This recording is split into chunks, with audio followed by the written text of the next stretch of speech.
Setšhaba se rotloediwa go inaakanya le lenaneo la temoletoto ka jana lena le bokamoso. Mo go tsa metshameko le ligi ya First Division ya kgwele ya dinao ya borwa setlhopha sa UB Hawks se gatisa phenyo ya boraro ya paka eno jaaka se ne se nota sa City Pola maabane. Wetso yo a ranolang ka puo ya diatla ke ene Boinelo Ntshole mme ga re tsena mo dikganyeng tsa rona. Le kota la BOTSWANA Taxi Association le simolotse le tirisano mmogo le ofisi ya mopalamente wa Molepolo le Borwa ya go anamisa molaetsa wa go lwantshana le dikgang tsa dipolano tsa batho le kokontsho ya bong tse di aparetseng motse wa Molepolole. Fa bua kwa tshimolodisong ya mogwanto wa go gasa molaetsa wa go ema kgatlhanong le masula kwa Molepolole bošeng. Mopalamente wa Molepolo le Borwa Reka Bomorwaeng o kopile setšhaba go kgala ditiragalo tsa mothaleo ka gotlhe ka re botshelo ke mpho e tshwanelang ke go babalelwa. Jessica Pilane ka dintlha. Motse wa Molepolole o ntse o haragero ke dikgang di tshwana go oketsega ga dipalo tsa batho ba ba nyalelang ga mmogo le dipolao tsa batho mme mokgatlho wa bakgweetsi ba dipalamo tsa setšhaba kgotsa BOTSWANA Taxi Association o latlhegetswe ke bakgweetsi ba le babedi mo ngwaga ba botlhe ba bolailwe ka jalo mokgatlho o tshwaragane le ofisi ya mopalamente wa Molepolole South go gasa molaetsa mo setšhabeng kgatlhano le masula o tlantse a direga mo motseng o mme ba simolotse seo ka go tshwara mogwanto. Re tshwenyegile thata bagetso ka ditiragalo tse ke ka sking ke dinankole mme le ditsi mme ditiragalo tse di diragala yana ka gore gapela matshelo gore gapela dikoloi go kitikiwa ka rona dikgang tse tona le kgosi le botsadi jo bo hajo di re phatola pelo. Re tshwanetse ba rotlhe re tshwaragane re dirisanye go boloka motse wa rona le batho ba ga rona. Re tshwanetse re bue phatlalatsa gore dilo tse ke matlhabisa ditlhong batho beso go sa kgathalesege gore motho ke ohe a ke ngwana a ke mogolo motho ga a bolawe motho ga a dire dipheko. Go tsena mogwanto ga bana le seabe go supa fa seemo se se tshwentse thata mme ebile setšhaba se ikemiseditse go dira mmogo go le re kagiso le thitibalo mo motseng. Ha ile teko ke gone yaanong go batlang gore re rapele BOTSWANA beso tse tlhere di rolele go go rara gore jaanong rona re le batho mapodisi ba lekile go a le bosega gore tiro ya gompieko e be teletswe ke lona ba BOTSWANA Taxi Association. You are a critical stakeholder. Re tshwanetse re berekele lona very closely. Me ke kope ba gaetso ke re teng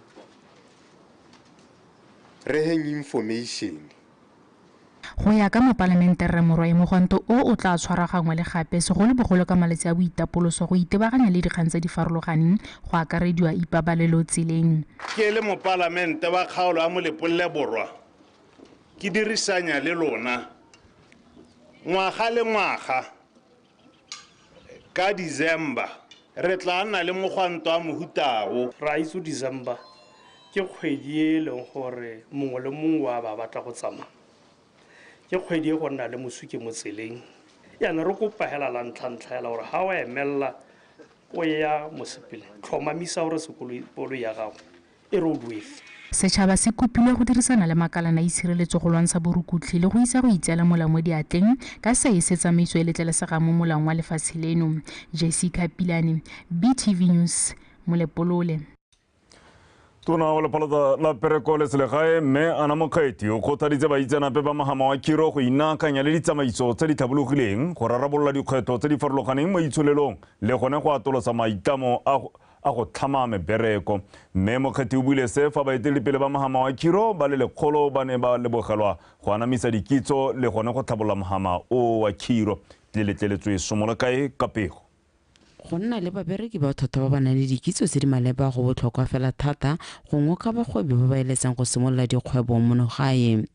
Ka jalo baitseanape ba phiro ba supa fa ba lemoga gape botlhokwa jwa gore ba nne le mabaka a pereko a akaretsang botlhe ga mmogo le boeteledipele jo bo nonofileng jo bo ka netagatsang ga maitlamo a bone a tsamaelana le mananeo a lefatshe leno a ditlhabololo.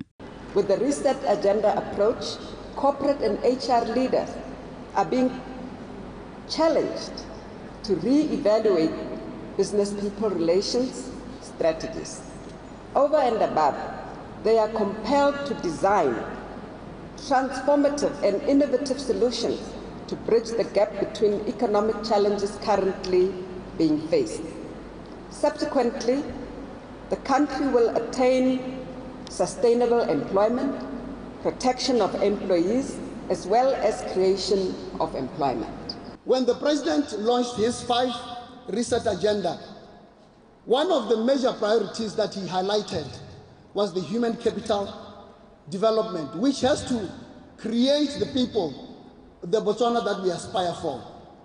So as Progressive Institute, we are proud, together with our value partners, that we are not just spectators, but we are individuals who are intentional about contributing. HR people are faced with a lot of things that they need to do. But one thing that I know is becoming very important is the role of equity, diversity, and inclusion in the workplace. And democratizing the workplace and creating a workplace where each and every person feels a sense of belonging, where people feel they're welcome and that they can show up and be their best self. Boeteledipele jo bo tsaya maikarabelo go tlisa diphetogo tse di maleba bo kailwe e le mang go rotloetsa babereki go dira tiro ka manontlhotlho le go nna le seabe mo ditlhabololong tsa lefatshe. Greatness doesn't happen on its own. Greatness is enabled. Greatness is enabled first by leadership. Great leadership enables great performance and great showing. But the thing about great leadership doing that is that when the great leader's job is done, the great performer says they did it themselves. They normally don't point at the leader, and that's how it should be. Because the leader, a great leader,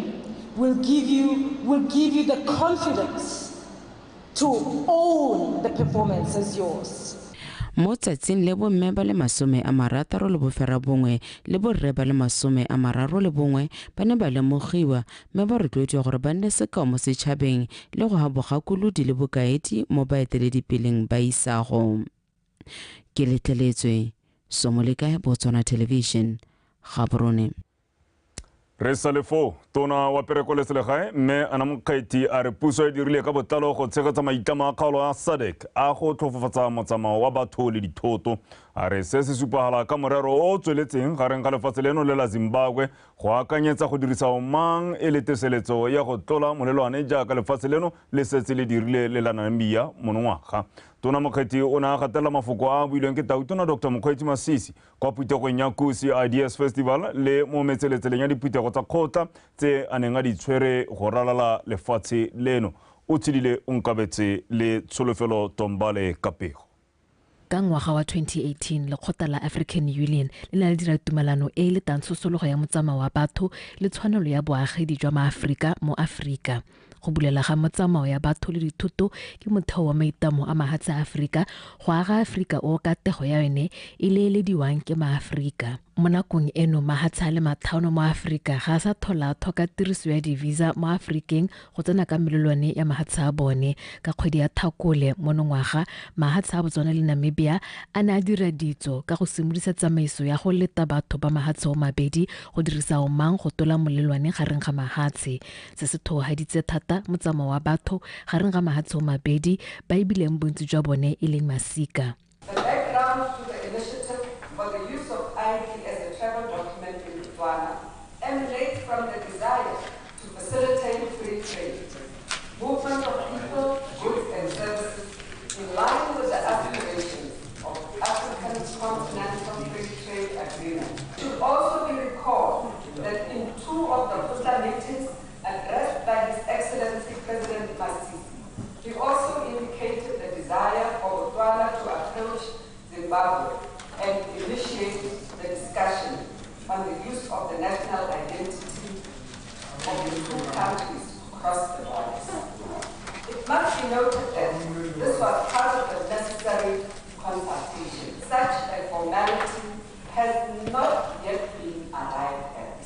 Tautona Masisi o tsweletse ka morero le Batswana ka megopolo wa go atolosa tiriso ya omang go kgabaganya molelwane gareng ga lehatshe leno le la Zimbabwe. Ha re atolosa re tloa ka omang o sa tureng ya ka passport dio dina motlho gore batho ba tsweledise matshelo a bone a selegae le matshelo a bone a go gweba. Ke so e le gore ke simolotse dipuisane e be re bua le bone ba lehatshe la Zimbabwe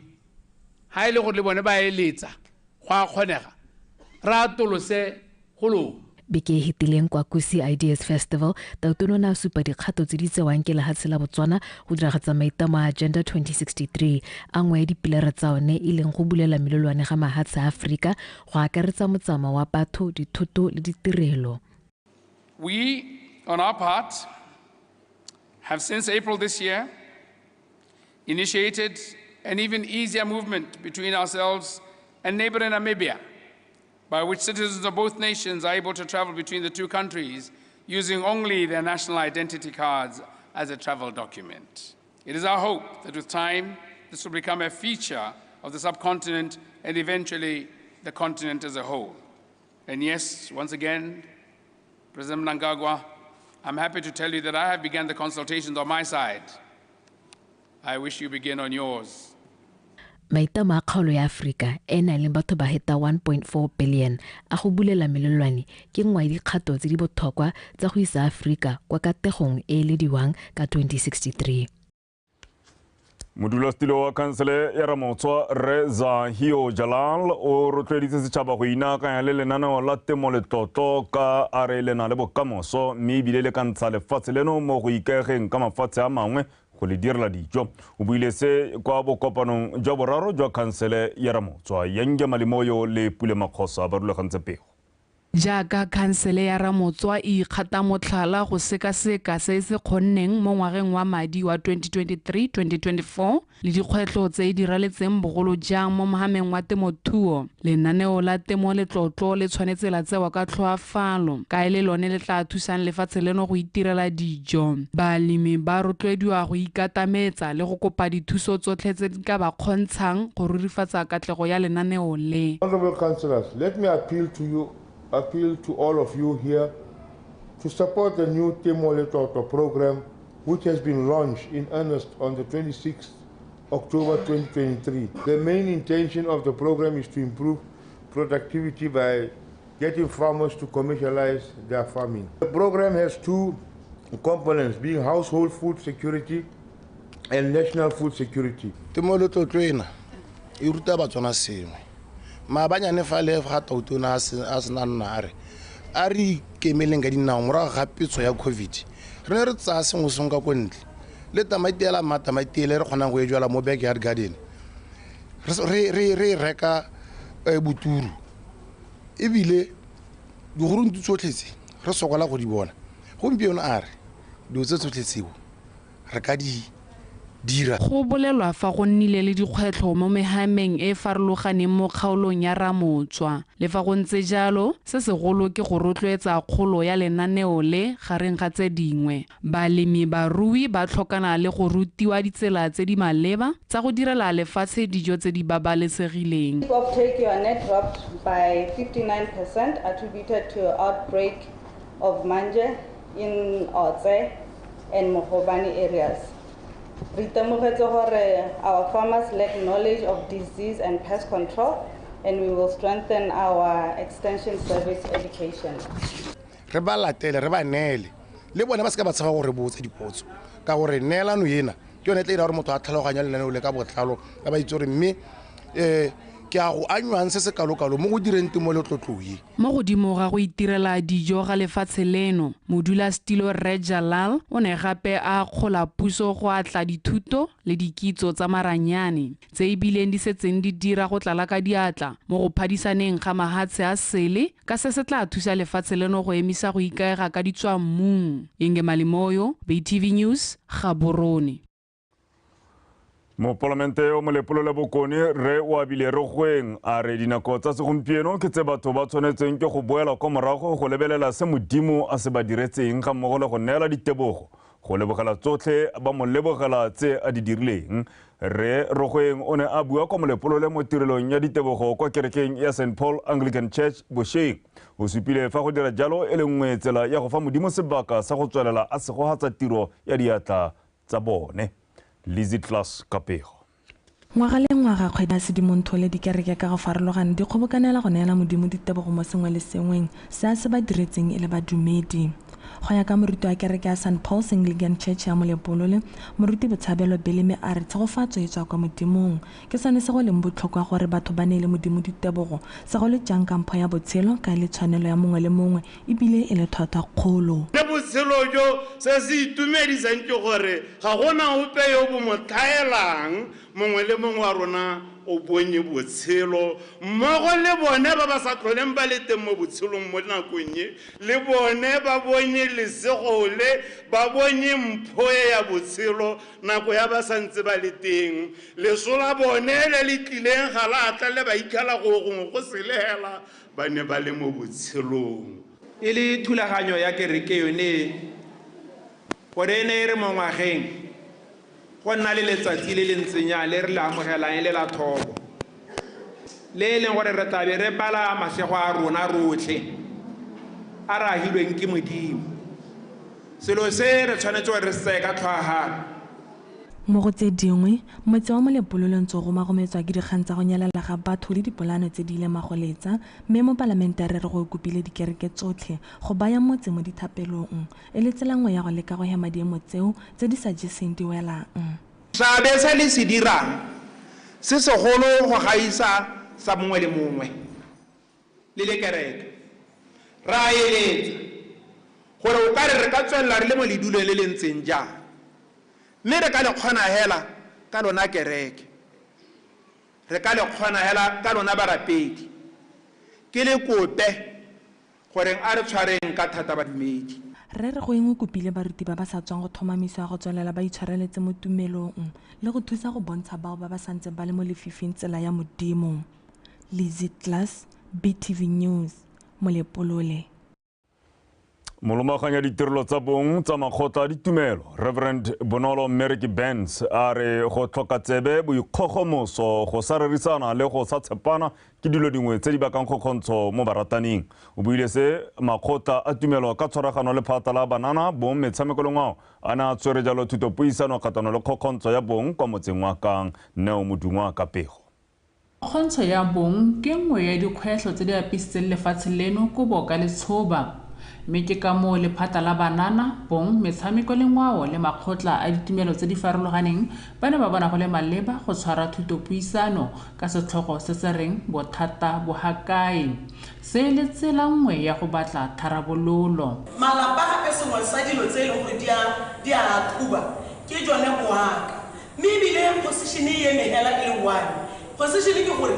go ngwa re gore le keng go boela go morago re boneng gore ko morago kwa go ne go diriwa eng go sa go ne go irega eng ka gore e kete jaanong lenyalo le setse e le gore ya gompieno ga e tlhole le sepele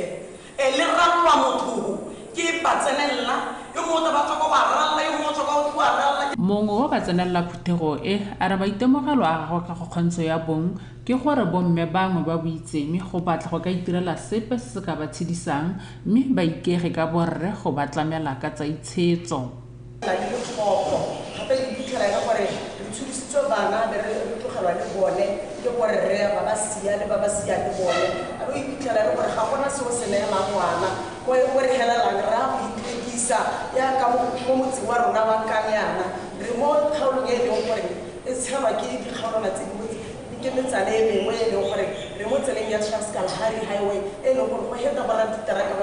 ba tswang kwa Namibia ba tswang kwa South Africa re helela re a go ema go ditseleng kwa dithekisa ka gore re na gore ba tla gone go tla go tshetsa bana ba bona go tsalwa ke eng gore o na le kana o nyetswe o ye go batla mongwe ko ntle ba bangwe ba tlhalosa kganya gore mo malapeng ba timiwa go helela go mfosa gore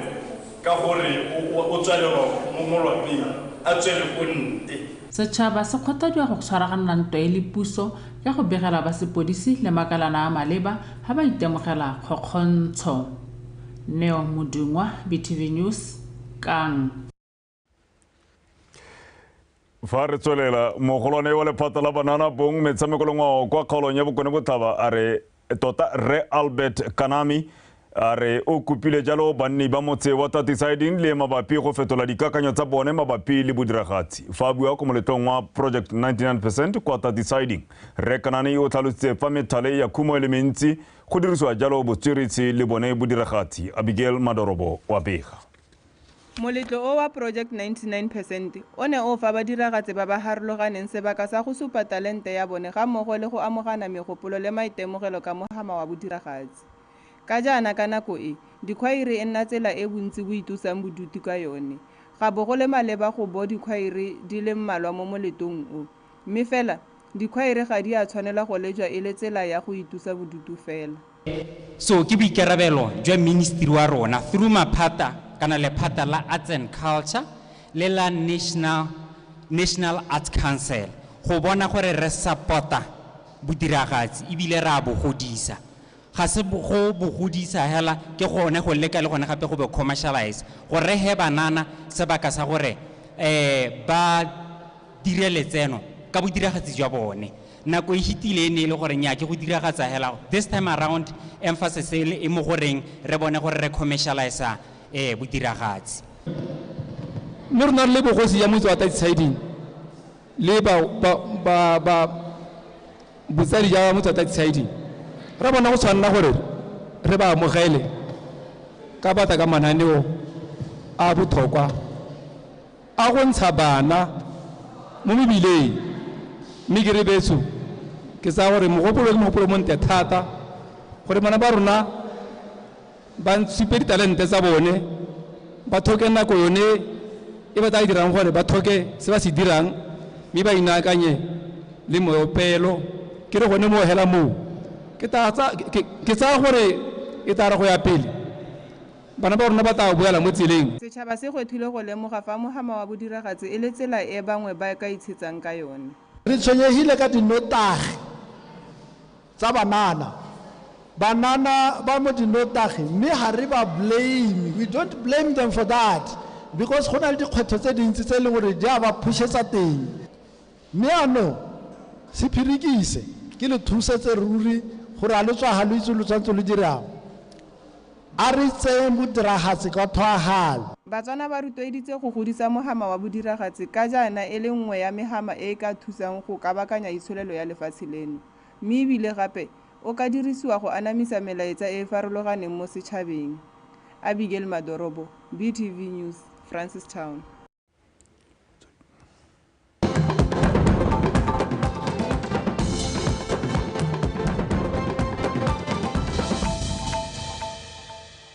Wetswa le gone o tsubang segwana sa ditshwantsho dikgang ke tsa Botswana Television.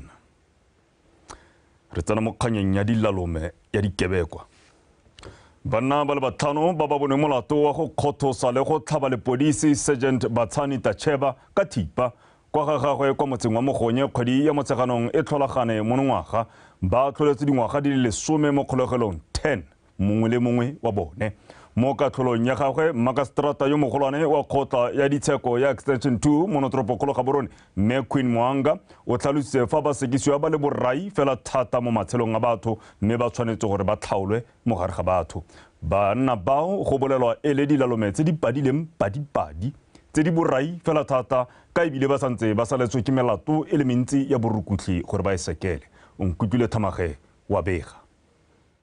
Ba sekisiwa ka botlhano e leng wa itse ka nata wa dingwaga di le 24, motlamedi morero wa dingwaga di le 23, ofense maruping wa dingwaga di le 28, thapelo ke naope wa dingwaga di le 29, ga mmogo le thapelo ramakwidi wa dingwaga di le 28, botlhe ba tlholetse dingwaga di le 10 mo kgolegelong mongwe le mongwe wa bone. Lekgotla le sena go ikgotsofatsa ka bosupi jo le boroletsweng jo bo ne mo papamatsa gore ba sekisiwa ke bone ba dirile molato o ba o lebisitsweng. Botlhano jo bo nang le ditsheko tse dingwe tse di tsweletseng tsa go kgothosa mo lekgotleng le ba ne ba lebisitswe molato o le mongwe wa go kgothosa. lekgotla le tlhaloseditswe fa botlhano jo bo ne jwa tsenelela lepodisi mo ntlong ya gagwe gare ga bosigo mme ba lopa madi ba boa gape ba motlhaba ka sengwe se se bogale makgetho a le mmalwa pele ba ka utswa dithoto tsa gagwe. Morago ga go reetsa go ipobola ga basekisiwa ba,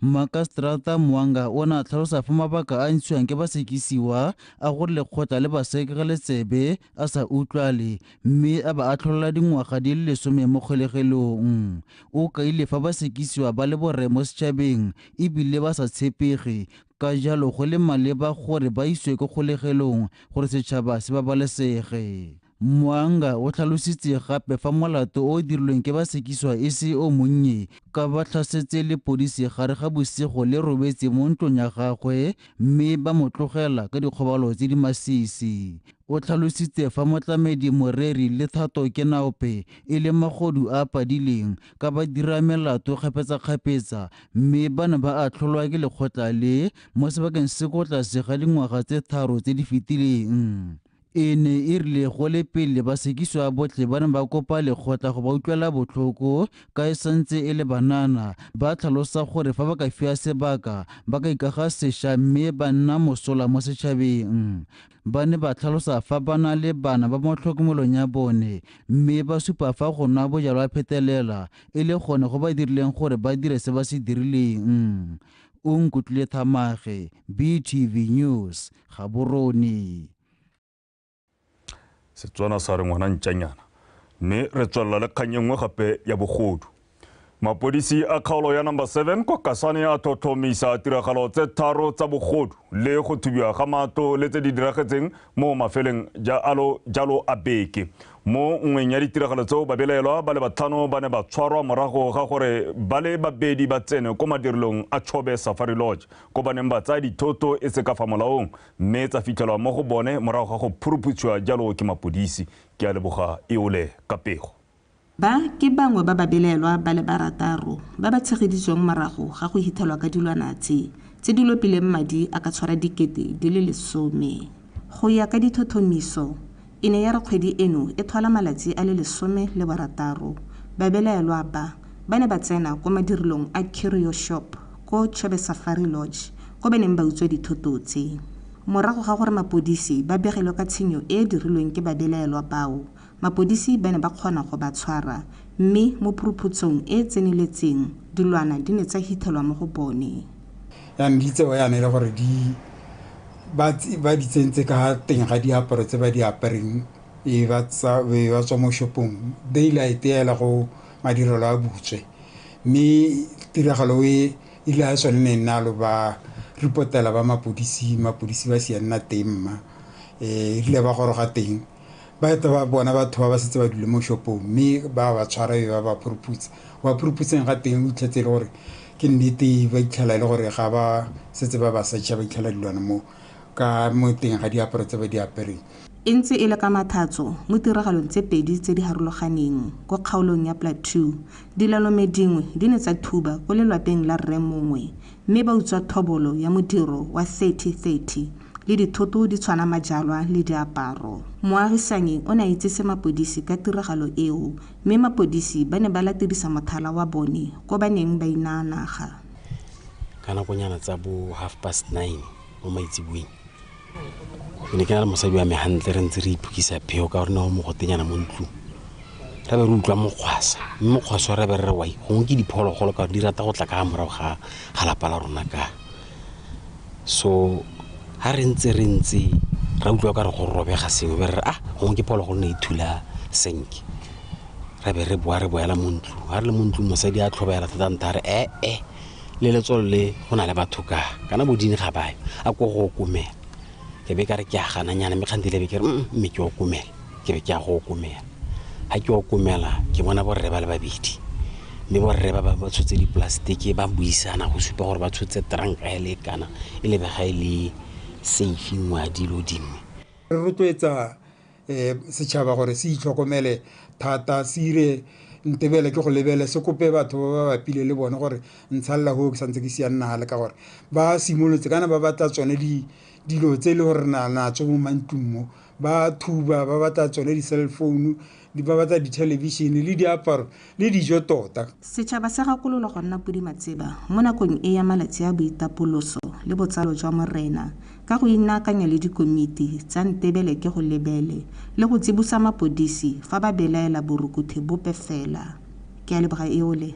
BTV News Kasane. Tipor le kolobelo marutar kenamile radio konatel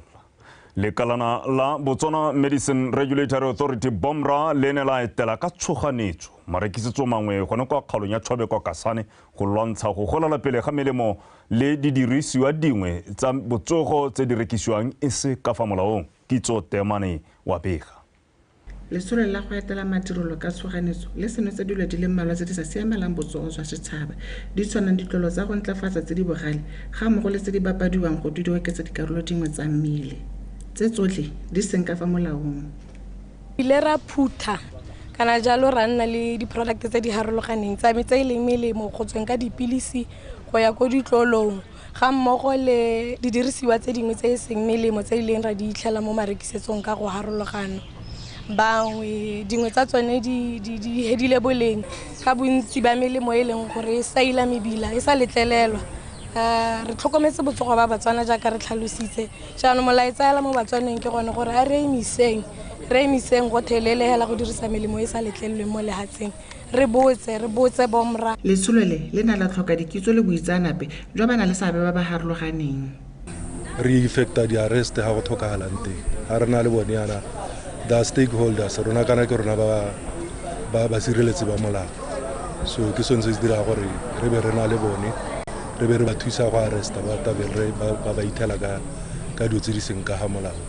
di sena go goroga di tabe di tagone ka ko police mo di isiwa ke bone ba maphata tse di lebaneng yaka bo BRS tse dingwe re tabe re di lebisa bone ba BRS tse dingwe ke tse e le gore ga e le gore batho ba setse ba duetse ditabe di isiwa go destroy. Setšhaba se rotloeditswe go nna kelotlhoko ga ba reka dilo tsa botsogo mme ebile ba itse go di reka mo madirelong a sa letlelelwang ka fa molaong go rekisa sepe sa botsogo. Kitso Temane, Botswana Television, Kazungula.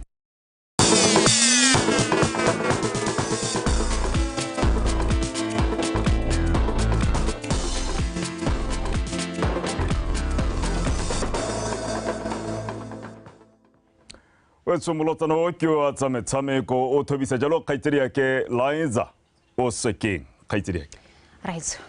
Re teng Raiso. Ke ta go bona Batswana ba ta go bona ba ska ba supa nna ke nosi gore ba itse gore ha ke bua ka Liza o sekeng ke bua ka kgaitsedi yake o matlametlo magolo. Tla ke go leboga Raiso. Wetso RDC molehela ka tsa leki ya First Division ya ka kwano borwa setlhopha sa UB Hawks se letse se gatise phenyo ya boraro ya paka eno jaaka se ne se fenya se diphola ka dino tse pedi go ilengwe kwa lebaleng la SSG. UB Hawks jaanong e mo maemong a boroba bobedi ka dintlha di le 13 fa tatlhegelo ya sediphola e ra gore e wetsa ngwaga wa 2023 e le mo maemong a bosupa ka dintlha di le 14 a rutlwe pe go etletseng ka katlego kgakole. Setipola ba tsene mo motshamekong o ba etela dikota tsa Hawks mo metsotsong ya ntlha mme ba ne ba bona nno ya katapele ka Lucas Motlopi karolo eo e tsamaile metsotso e le 25 banna ba kwa Ramonaka ba ne ba tshwarelela katapele eo go fitlha karolo eo ya ntlha ya konakong ya go ikhutsa mo karolong ya bobedi banna ba ga Alex Malete ba tla ka tshameko e botoka ba tsomana le nno ya go boela mo motshamekong mme ba kgona go e bona karolo eo ya bobedi e tsamaile metsotso e le 20 ka Mmoloki Kgaswane. Hawks e ne a tswelela e laola karolo eo mme ba kgona go bona nno a bobedi bile le a bofelo ya motshameko jaaka motshameka morago a Setipola Tefo Madome a na itlhaba ka thipa mo mpeng a nosetsa Hawks nno a bobedi go ba neela phenyo ya tsepedi go ile nngwe ya Setipola. It's part of the game. We had those moments when we thought we've created a chance that can give us a winning goal. We failed to take those chances, more especially the last when we came from half-time. 3 chances, clear chances, but you see you cannot falter the boys. They tried their level best, because most of these boys they are young, more especially the front line. And coming today's game, I thought we did very well, exceptionally well. With the ball, we were a bit patient with our build-up in the construction phase in midfield. We created chances. The number of goals that we scored, we should have scored even more than 2. And yeah, we won, but the areas that we need to improve on. Kwa bokone go ne go na le metshameko e le mebedi fela maabane Makongolopeswa e notile Green Lovers ka 1-1 go lefela kwa Serowe fa Pilikwe United e setse ka dintlha tsotlhe tse 3 kwa gae ka go betsa Calendar Stars ka 3 go lefela. Katlego Kgakole, BTV Sport, Gaborone. Pitsi e tumileng ka leina la Silver Sky go tswa kwa motseng wa Takatokwane e dirile diaba ka mahelwana a beke kwa kgaisanong ya dipitsi ya Motokwe ka go fenya lebelo la mangmang la sekgala sa 2400 meters la di-thoroughbreds. Mabelo a Motokwe a neng a tsena mo ngwageng wa borataro kwa dipitsi go tswa kwa mahelong a harologaneng di neng di phadisana mo dikarolong diroba bobedi. A re utlwe pego ka Neo Modungwa. Pitsi e tumileng ka leina la Silver Sky go tswa kwa motseng wa Takatokwane e dirile diaba ka mafelwana a beke kwa kgaisanong ya dipitsi ya Motokwe ka go fenya lebelo la mamang la sekgala sa 2400 meters ya di-thoroughbreds. Mabelo a Motokwe a na tsena mo ngwageng wa borataro ka dipitsi go tswa kwa mafelong a farologaneng di ne di le mo phadisanong mo karolong di le boroba bobedi. Ke ipanganyetse lebelo le all the way from Charles Hill ke sena go lusa ko Charles Hill. Ipanganyo e ne le mashetla because tota the last race pizza me di le overtrained, so I had to give them a rest. Go tswa ho ke be ke ba gape ke le ka gore gore ke di tsenye mo fomong, and it go ne go le thata because how be re ka le mo pitseng e leng gore gore e kile ya lapa o tshwana gore gore o leke by all means gore gore o e batele di supplement. Silver Sky e supile fa ne ipaakanyeditse kgaisano ya monongwaga sentle e fenya lebelo le legolwane la kgaisano fa pele ga pitsi ya motse wa Motokwe Secretariat le Son of Approval go tswa kwa motseng wa Charles Hill. Pagami wa pitseng o supile fa a itumetse ka fa Silver Sky e dirileng ka teng mo lebelong le ka boela gae ka madi a kana ka 15,000. Yo lusitse ke morakira Sky Tlhoboga a ikite ka thupana ka mosole gone go te o tla fela. I'm so happy. I'm so happy because total ke nkare ipaakanyo ile ga ke bankanya dipitsa me ke ne ka lemoga gore mme ka gore ke pitse ke tshepang it is going to do it. Silver Sky e na ska fetsa ho hela ka ene gape ya gapa lebelo la 1400 meters la di-thoroughbreds fa Perfectly Put go tswa kwa Dry Hook wa setlhopheng sa babedi stable e fentse lebelo la 1200 meters e ntse e le mo karolong ya di-thoroughbred. Mo mabelong a mangwe pitsi ya ga Amos Motsumi ko lerolwane yone e ne e tsere bomampudi jwa 800 meters ya Tswana Breed fa Small Boy e feditse fa pele ga ya ga Timon Kelebeng Western Bypass le Secretariat. Mabelo a Motokwe a na rulagantse ke Timon Kelebeng wa TT Stable e le tsela ya go godisa motshameko wa mabelo a dipitsi mo kgaolong ya Kweneng.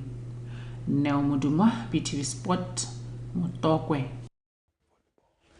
Wetso re ntse re le kwa mabelong ao a dipitsi kwa Motokwe tona wa bojanala le tikologo Mayfield Kereng o rotloeditse banni ba metsi ya Kweneng go tswelela ba godisa mabelo a dipitsi gore a nne nngwe ya ditiro tse di ka tlhabololang mogama wa bojanala le go tokagatsa tsa itloso bodutu. Tona Kereng o ka ile seo kwa lebelong leo kwa neng a supa ga go le botlhokwa go ikaega ka se ba se itseng thata e bong mabelo a dipitsi a tumileng thata kwa Motokwe le mahelo a mabapi. Tona Kereng e ne le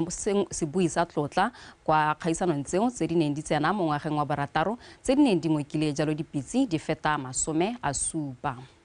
Ha re bua ka go atolosa lenaneo la rona la bojanala ba gaetsho re bua ka tsone dilo tse di tshwana letse mme ya re ga re bone boetele dipele bo tsibogile bo bone gore rona mo Motokwe rona mo Kweneng o ka kwano selo se re bona se ka bereka ke mabelo a dipitsi mo godimo ga tse dingwe tse di dirang ke re ke la kgola gore ga le se le batle go dira tse le di utlwalang go se le di setsa ka kwano. You have chosen a product e le gore le bona gore e ka kgwetsa go hetla ditiro ka kwano ya thusa batho ba ka kwano gore ba bone se ba ka tshelang ka sone mme bile gape le so se re se itumelela ke bona gore le rata dipitsi ke bone go khawango gola ha re simolodisa the horse race.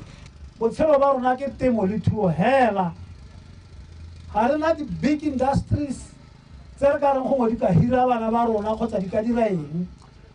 Temo ke yone e hirang bana, thuo ke yone e hirang bana, mme kana ga re bua ka temo re bua ka thuo re bua ka tsone dipitse ka go di a ruiwa and go tlhokomela pitse yone ya lebelo motho ke reng is very expensive. It is evident that horse racing form a lot in terms of travel, adventure, and tourism. We've had the Kokotsa horse race event, we have heard the Mascom David.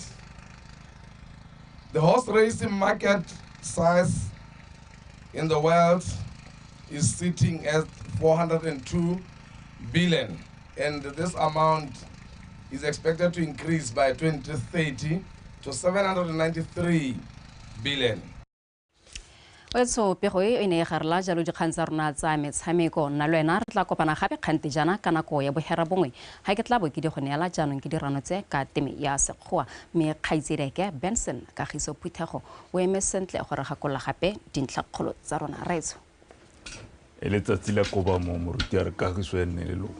Kagiso ya Modimo Phuthego Kagiso Phuthego mme anong ke rata kgang ya dipitse gore dipitse ke motshameko go supang gore o na le tatedi a ke itse gore ya ka kgwele ya dinao dipitse ka nna le liki ya yona yang gore re itse gore beke le beke re ya go le ba dipitse bo Babigele bo Silver Sky Western Bypass Secretariat ka mainate a kere nyame ke tsa gore kganya le ke dira kgaitseda ka segolo bogolo le beletse gone ka ko ke tswang teng ka go kgalaga dikakwa ke gone go eleng gore go raitiwa thata ke gore go nne le metshameko ya mabelo a dipitse o itse re ke lela mantata bana ba ba tswang ko tlase gore re ba tsenye mo diong tse re ba bontsha gore o ka tshameka bolo o ka dira karate o ka taboga o ka sala dipitse o ka dira se jalo le jalo gore re baage ba santse ba le banyenyane go ntse jalo raitso ke go lebogile kgaitsedi ya ka moso raitso ke laetsa o sekeng ka maatlametlo a gale le gale mo pegong ya gagwe ya dikgang tsa metshameko mme re pele re kgaogana re boe gape re lebe ditlhogo tsa phirimaneng ya mosupologo lekgotla la Bakwena Taxi Association le tsena mo tirisanong le ofisi ya mopalamente wa Molepolo le South go anamisa melaetsa ya go lwantsha dipolano le kgokgontsho ya bong setšhaba se rotloediwa go inaakanya le lenaneo la temo le toto ka lena le bokamoso mme mo go tsa metshameko e le jalo liki ya First Division ya ka kwano borwa setlhopha sa UB Hawks se gatisa phenyo ya boraro paka eno jaaka se ne se fenya sa Cricket Siliphola Mabane wetso ne di lekalo dikgang tsa rona re tla bora ko hetse kwa go batepoloapi go utlwa tota gore mogote o kana-kana o rutlwa eng mme a ka one mahoko a ntseng yalo la modisa tharapana ga ko legalalo a nne Kagiso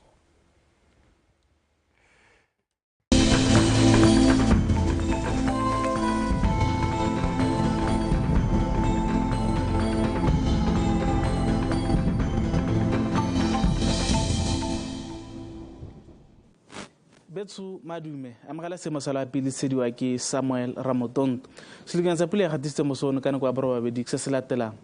borataro ko kganyane AI botlhano ko gantsi met boraro ko BB74 farm go bapa le hukunti swantse sola pisana kwa gompieno se supa ga bola maru mafelong ka bontsi a lefatshe leno mme malo o motalo o supa gona le kgonagalo gore maru ya ka duma go tsakanisa pula segong jono mamang wa one mafelo one mo go la ka mososo tsone marathibe ka bontha bongwe mafelong ka bontsi a lefatshe leno ka kgonagalo ya pula ya difokgadima mo mafelong mangwe mme kong gabe le tšhobe gone re sofetse kgonagalo ya pula ya difokgadima e phataletseng le mafelo mo mosong go taeketse go le mogote mafelong ka bontsi a lefatshe leno ka sengwe sa mogote se se tabo se le magareng ga 20 le bongwe go go 20 le bone mme mo sekologong go taeketse go le bothito ko gabe le tšhobe ka sengwe sa bito sa 30 le bongwe go go 30 le bobedi ga dikgalo tsa le gare le kone bothabatsone go taeketse go le mogote ka sengwe sa mogote sa 30 le boraro go go 30 le botlhano mme dikgalo tsa gantsi kgalagadi borwa go tlhoba kgatleng le kwene tsone go taeketse go le mogote thata ka sengwe sa mogote sa 30 le borataro go go 30 le boroba bobedi mme fa re bella ka tsatsi le la boraro tsatsi la bone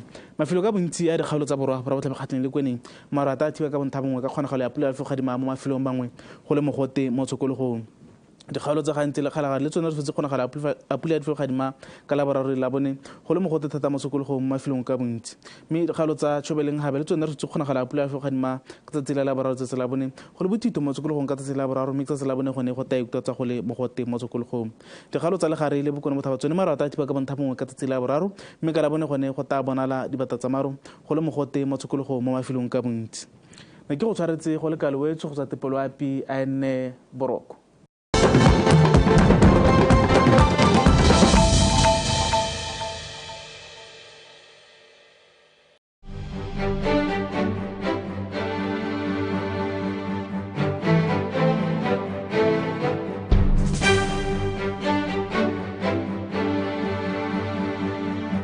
We are gathered here today to celebrate a significant milestone in the field of public health, and we are thrilled as the United States government to be part of this launch. It is truly an honor to stand before you